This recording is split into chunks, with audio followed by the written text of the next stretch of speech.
going to invite now the filmmaker, Ed Emeka Keazor. Please welcome him, who will be interviewed by Muni King-Keazor. Good evening, everyone. Ezinya Ugoma. Lolo. Welcome. Thank you. And thank you. I know this was a very emotional film for you to make. Tell us how it came about.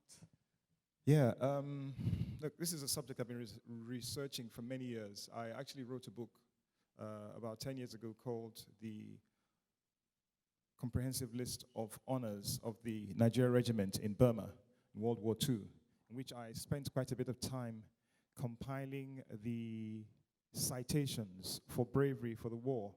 And then, I had to confront the shameful lack of literature on the exploits of the Nigerian soldiers in this war. Not because war is to be glorified, but then as part of a more systemic issue of denigrating, of racist exclusion of the efforts of those who are considered to be inferior races. Now, let me point out a few things in that documentary. You saw the Emperor Haile Selassie inspecting a guard of honor with the 1st Brigade Nigeria Regiment. What is interesting is that in most of the official clips, that guard of honor, there's no mention made that it was a Nigeria Regiment. That clip you saw, which is quite poor quality, was the only one where he mentions that the guard of honor was a Nigeria Regiment.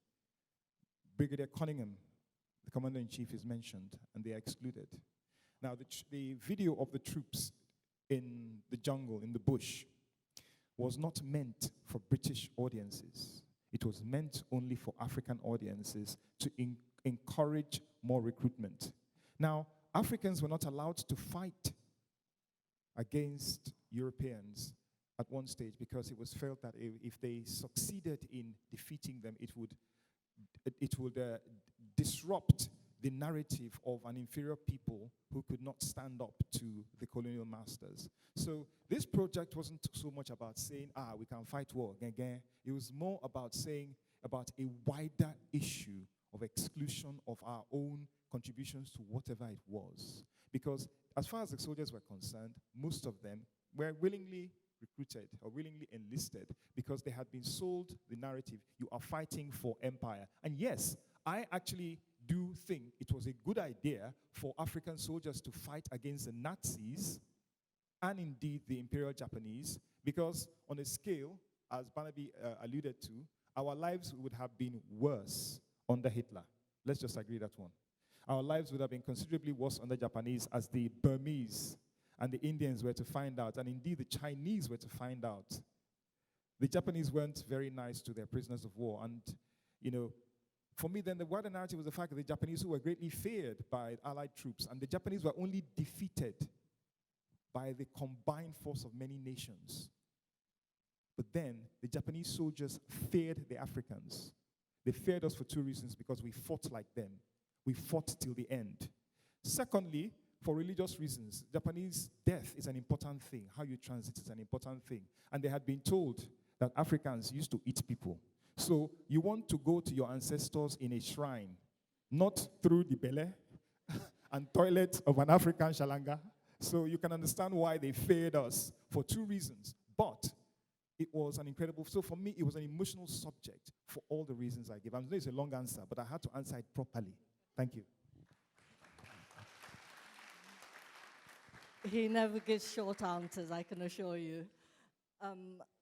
Next, the soundtrack that it's laid to. I heard you say at one stage that it's a music video. Would you like to expand on that? Yes. First of all, I want to pay tribute to my friend over there. He's hiding. My friend, put your foot down. Dankano. Mr. Neil Coventry, Dankano, I beg, rise, let's see you. Yeah. Now, why am I asking you to clap for him? Neil doesn't, we have these strange Kafkaesque conversations. Just, he can drop one line, one Kafkaesque line loaded with bombs. He was like, oi, there's a link here to an album. Create a box of records, old marching songs at an auction in Scotland. Are you interested? I said, bros, I'm all over it like a rash. And I put in a ridiculously high bid. that would have probably threatened my children's school fees, because I said, look, this thing is worth thousands and thousands of pounds, and I'm proud to say that I managed to win it at a reasonable price. I won't tell you how much, and it is safely away in London somewhere. I will never bring it here, but I'll give you the digital format. And I'd heard it before, because I'd heard on the digital version at the British Library, but I had never actually held the 78, the shellacs. It was recorded in Burma in 1945. And the two languages there were Hausa and Tiv. Now, for me, there's a book called Art of War. I think let us give it different meaning, the art of war. That's those songs, those voices. Now, I'm a big fan of Tiv traditional music. I remember back about 29, 30 years ago, I would choose cases in Makurdi to go and argue cases for my law firm, so that I would then go to high level, to Adom Club. My brother knows he plays bad boy. To a club where they played Swange music. So listening to the voices of men many of whom were going to certain death, singing with such a passion. Honestly, my wife had goosebumps when I played it, and I definitely did. I mean, I had fallen in love with this a long time ago. So I thought, look, people have to hear this. Now, how can I do this? I can't go to a party and say, oh yeah, let's play 78s. It might sound a bit funny. So I thought I should convey this in a way that is both meaningful and also entertaining, and actually get a feel for the sounds. Those powerful sounds coming from these men who were going through so much suffering. I cannot possibly convey to you, because there was very little footage of Nigerian soldiers actually in Burma. Look, you've heard of any military historian that tells you about the Chindits, one of the hardest, when you talk about, excuse my language, hard bastards, who were thrown, because Old Wingate was a little bit mad, their commander. He said, no, why are you afraid of Japanese? Don't just say let's face them. Throw us inside their compound and leave us there. Abandon us there, throw supplies from the air, and these guys suffered. They fought their way out through something like about 300 to 400 kilometers of jungle and Japanese, opposition. And nobody would have told you, if you know anything about the Chindits, nobody would have told you that 3 detachments of the Nigeria Regiment were part of the Chindits. And listening to them singing with so much suffering. I mean, when these guys came out, they had lost half their body weight. Disease, dysentery, yet they had fought against the Japanese. The Japanese, when they say they don't take prisoners, because to be taken prisoner in Japanese military culture is the worst possible disgrace. And they treated prisoners of war with the utmost contempt, because they felt you are not a human being. How can a human being allow himself to be captured? So you were treated like an animal. Now, for our soldiers to have been through that hardship and come out, and then still be able to produce the art you had here, it was mixed. I thought, look, people have to hear this. So this idea came up. And then I thought about the war, instead of me narrating, get people who have an emotional connection to the subject, to read excerpts from great books that inspired me, and read about these men to enlighten and let the music, as much as it could have educated you, and entertained you, I beg you, entertain. But then the most important thing is for you to gain an insight into a part of our history that was deliberately suppressed. War is a horrible thing, because we're not about celebrating war. Which leads to the next question. How did you choose the subjects, and you chose to shoot on mobile phone? Why that decision? Well, I just thought, look, as they say, no telephone to heaven. But sometimes we can create telephone to heaven. Because, first of all, the Omoba Lawal Akoni King, the gentleman who you saw there, is my late father-in-law. And I thought it was a beautiful way, and also my friend Tio Ikpaye, Tajuddin Ikpaye, who was extremely proud of his father's service in the war, and, was quite an emotional guy. I thought the emotions of people speaking to their dead relatives with pride was a nice way of conveying this. And I thought, well, these guys, Tajuddin he lives in America, but he was in Lome. There was no way I was going to get to him to shoot him. Bros Keith Richards was in London. I could have shot him I promise you, we actually have a camera that can shoot nice photographs. But I thought, well, look, why not just make it uniform? It wasn't a question of, when they said caveat, it was actually a deliberate device to get people to film themselves reading those excerpts. Barnaby was like, oh, should I use a camera? I said, no, Barnaby, I want you to use your wife's camera, not even your own, because your camera I've seen your wife's camera, it shoots nice pictures, but it'll get me what I want. And he did. My brother, who you saw, used a phone camera because, one, it's an easy way of getting stuff across, but also it was, for me, a device. a way of actually conveying this thing. Grainy, because my works are not meant to be too glitzy. I don't like it too shine. If it's too shine, I would just say, please put more sand inside. That's just the way it is. And yeah, that was my rationale for that. Right. So then, what's next for you? Where do you go next? Well, the next documentary is about war also. And by the way, I'm a military historian. I write about many things. I do music and all that, but I am essentially, my academic focus is on the military history. And yeah. Could I just ask, how was that interest piqued in the first instance? It's my father's fault. You saw my father there at the beginning when he talked about when the war started. His father came back, grabbed his pistol, put on his helmet, whispered to his mother to my grandmother to say, don't tell the kids so. But eventually, when he had verified and he had set up, because he was in the police force, and he now announced to his kids that the war has started. My family is a tradition. Military history is a tradition. My grandfather studied military history as a hobby. My father is a retired judge. I grew up reading books on the war from the age of 6 and 7. It was these were the first books I actually read on my, apart from children's books. And it's an interest that I had.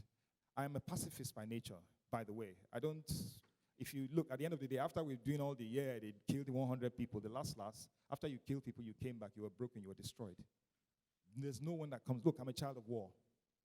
I went through the Biafran War. I remember 1970, I would go to the kitchen and see my mother crying for no reason.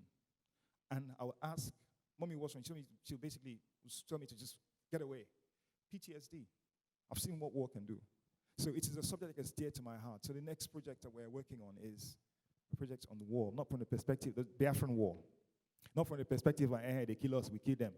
No, we're talking about the end of the war. That time, when after all the shooting and all the shakara, when you blow up bridges that took years to build in one day, when you start counting the costs, when everyone starts counting the costs, like even those who were not in Biafra where we were, we came back to Lagos in 1968. But people who were not in Biafra, like people who were in Lagos, there's a cost, a social cost to war. Armed robbery as a phenomenon. Yes, there's always been armed robbery for years, even up to the 1930s. Shut up. Lots of hungry, angry young men. Not just on the Biafran side, Nigerian side, soldiers who have been to war and seen things that a human being is not supposed to see, who came back and changed our society, not in a good way. So we're going to explore that in its nitty-gritty. We're going to tear it in its apart and hopefully tell a story from it. I know I'm giving you expo, but that's part of the whole point. Fabulous. Thank you. I think now's the time to throw the questions open to the floor. So if anyone has any questions, please feel free. Thank you for that, Ed. It was fantastic. It was really moving and so personal. You were talking about the Chindits, and I'm really fascinated by the Chindits, having read B. Bandele's book, Burma Boy, and I thought he recreated the Chindit horror and the trauma and just the extraordinary nature of the Chindits under Wingate and who he was. He did it very well, B. Bandele in Burma Boy. And I saw that I was very happy that your brother talked about B's father, Solomon Bandele. I was surprised that, because I think that fiction often does recreate life even more graphically, even more poignantly than non-fiction. I don't quarrel with all the people you interviewed, it was perfect, but I'm surprised you didn't grab the opportunity of inserting the Ali Banana in the war and the horrors of it was such an atomic approach to the horror of war, and I'm just surprised, because you're an artist, I'm just surprised that, you're not just a documentary maker, that you didn't you didn't grab the opportunity of inserting from fiction. Okay, thank you. That's a good point. I guess it's simply a question of, okay, when you get to a crossroad, do you take this way, do you take the way, and I choose this way. But you make a valid point. And by the way, I was hoping to have B actually read, but then he was too busy making the Fela documentary and flying all over the place, doing big man. So he didn't have time. So I thought, okay, listen, but I need to point out that this was 30-something minutes. The full documentary is 1 hour. which was compressed for the purpose of the festival because obviously time constraints. The full documentary is 1 hour. There's a lot more in there. There's a lot more people in there. I mean, Professor Adegoke, who read the Yoruba piece, which is from J.O. Ario's incredible personal memoirs, actually does a longer turn. So yeah, we will definitely have a lot more, and then we can have a more rounded view. And I also want to say a big thank you to my sister-in-law who actually read beautifully on that piece. I know she doesn't like too much publicity. Pastor Tyra Afakpan, it was a beautiful piece. You don't have to stand up, but Julia acknowledged. I'm really grateful, from it. But yeah, you make a good point, and what I certainly assure you, there's so many more stories. Interestingly, Eddie Ofe, is Eddie here? Yeah, Eddie is my drummer. Eddie is actually the full documentary because his father was Warrant Officer Ofe, who actually served in Burma. He was a cook in the war. You can sit down now, don't worry. That's your 2 seconds of fame.